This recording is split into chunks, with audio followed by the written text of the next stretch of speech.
Hi everyone, welcome to another video. In this we are going to solve the 11th problem statement called red stripe. Let's take a look at this. So what the problem statement says is that we have to click on this generate button and it is going to show a red stripe like this on the page, and then we have to click on this. Okay.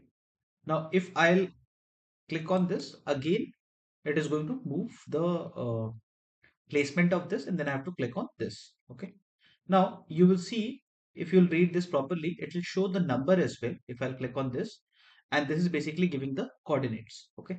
Now this is specifically helpful if you are solving a task automation problem with coordinates, but we are going to take a little bit different approach in terms of solving this very easily without using this altogether.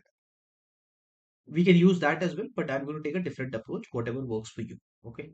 Now, as stated before, pause this, try to think about the approach, how you're going to solve this. And if you're able to solve this problem statement by the end of the video, don't forget to mention solved in the comment section. Now let's get started. I will go to Eclipse and quickly create a class, and we'll follow our naming convention 11, and this is called as red stripe, and I'll select public static void main. Okay. I'll quickly do the browser launch and the implicit wait statements. Okay. So browser launch and WebDriver is equal to new Chrome driver, and we will quickly import both of these. Import this, and then we will launch the URL. So driver dot get, and we are going to paste the URL where our problem statement exists. So this one, I'll copy this and I'll paste it here. Okay. And then, as we do in all the problem statements, we will write a quick implicit wait statement just in case our element loads take a little bit of time. So driver dot manage dot timeouts dot implicitly wait duration dot of seconds 5. Okay.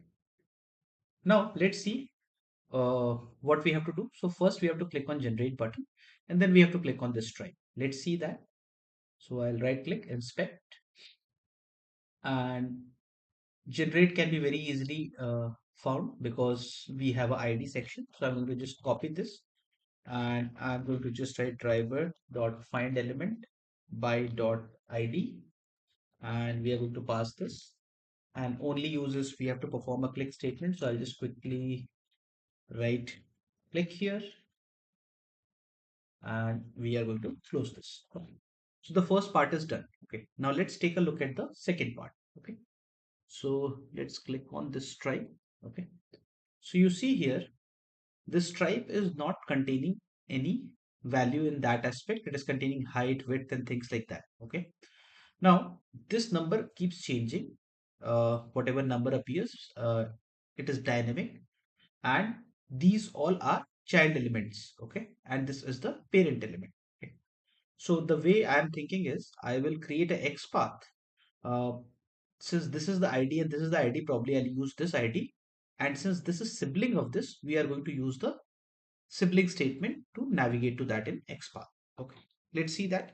I'll do a control F, and first I'll do div, and what was there, ID at the rate ID is equal to number. Okay, so using this I'm able to navigate to this. Okay, now this is the element on which I want to perform the click statement. Okay, now since a lot of statements are not available here, and here ID is available, which is not changing every time, so I'm just going to use the sibling statement after this. Okay, and how do we do that? We write following and hyphen sibling, and then we put 2 times colon. Okay, and now this is containing div, so we'll just write div here. Okay, so you see I'm able to navigate to this. Okay, so this way I'm coming to this and then just going to sibling. You can come from parent as well, whatever works for you. Okay, so this is one way to solve it. So I'll just copy this X path and I'll say driver dot find element by dot xpath, and I'm going to put this here and perform a dot click statement. Okay. And as usual, you'll be able to find the code. Uh, if you want to download the code, you'll find that link in the description section, as well as in case you want to download this Excel sheet, you'll find the link for that as well. Okay. Now let's quickly run this and see if this actually works or not. Otherwise, we'll do the changes, whatever is required. Okay. So the only thing is we have to know about how to navigate to the sibling part here. And see, we are able to solve this. Now let's run this just once more to make sure that it is working in the repeated scenario as well. So see, this is working fine. Okay. Thank you very much. If this helps you, do make sure you like, share, and subscribe to the channel. And have a good day. Bye-bye.